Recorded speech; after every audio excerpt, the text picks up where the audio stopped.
So I get asked all the time, are your chickens fed soy? And this is usually coming from people who have health concerns, such as soy allergies or cancer patients. So I decided to do this video answering some of those questions and diving deep into this topic and showing how we feed our chickens and the reasoning behind it, and dive into some studies that were done on soy-fed chickens. The first thing to note is that not all soy is the same. You can't put all soy in the same category, and by doing so leads you down a path of inaccurate decisions. But more on that a little later. So let's look at a few concerns commonly heard about soy. First off, those who have soy allergies. It's common to think that if I have a soy allergy, I cannot eat chicken or eggs from chickens that have been fed soy. But does that make sense? Well, the shorter answer is no. So a study done in January of 2020 actually shows that soy proteins, the allergens in soy, none of those proteins were residual in the meat or eggs from poultry that were fed soy. So there are no initiators for the allergenic response. Another thing to keep in mind is the intestinal tract of these animals. Those birds have to break down those proteins into a smaller size so that they can assimilate those proteins and restructure them for functional proteins in their body or for structural proteins. If they cannot break down those proteins, they cannot utilize them and that animal will die. If the protein stays too large, that's when the immune system starts to initiate a response. So eating the meat or eggs from a chicken that was fed soy is very different from actually eating soy itself.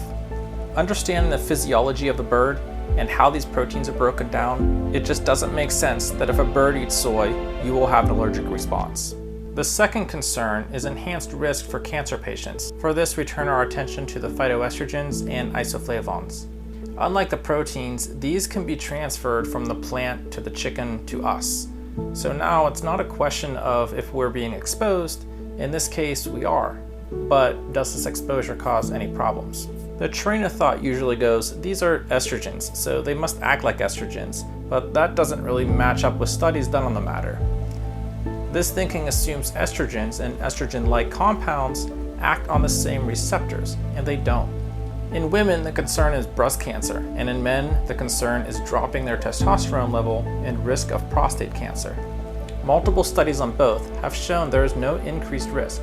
In fact, this same isoflavone is found in red clover, something our pasture-raised chickens love and they feed on a lot. So even removing soy, we still have this compound in their natural pasture diet. But is there still a risk with cancer? Sort of, but not so much soy in general. Back to what I mentioned at the start of this video, not all soy is the same. The kind of soy you choose can play a role in your health. Commercial soy, in fact just about all the products you see in the grocery store derived from soy, all come from one company.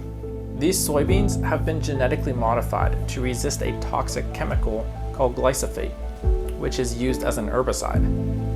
The more common name here is Roundup. Not only are these soybeans GMO, but they are Roundup ready, and industrial farms supplying your grocery stores do not hesitate to spray these beans with glyphosate. These beans contain residue from this chemical, and it's the same chemical that has been in countless court battles and linked with cancer. The picture starts to come together. Perhaps we're blaming a protein or a natural compound found in red clover and totally skipped over that word that ends with CIDE. CIDE being the Latin root for kill. Pesticide, herbicide, fungicide, genocide. The comparison between commercialized soy versus what we use in our chicken feed starts us in a conversation about fats. Most soy out there is very high in polyunsaturated fats. They have increased levels of linoleic acid. Most soy out there is very high in polyunsaturated fats. They have increased levels of linoleic acid. We use a soybean that is 70 to 75% oleic acid and lower in linoleic acid. But I know that's getting a little fancy. Let me break this down. Oleic acid is what our cell membranes are made up of and is a much more stable fat. So are we choosing soybeans that are high in polyunsaturated fats, or are we choosing a high oleic soybean that is high in monosaturated fat and promotes cellular stability?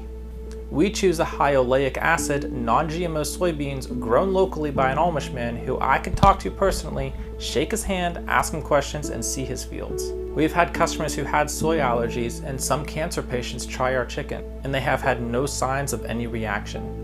Now, I'm not a soy advocate by any means. We even tried raising our chickens on soy-free, and we actually found that they didn't do as well. So maybe we're asking for soy-free chicken because there is some soy out there that is bad, and in fact that's actually 90% of the industry. But don't lump it all together into one group.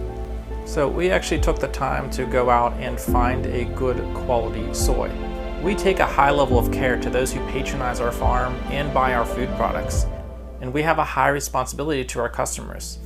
Our food products are not the cheapest out there, but what our customers are buying is quality, and knowing that we do our homework to make sure that we aren't just another source for chicken. Our knowledge, our hard work, our level of care, it all goes into making food products a premium quality.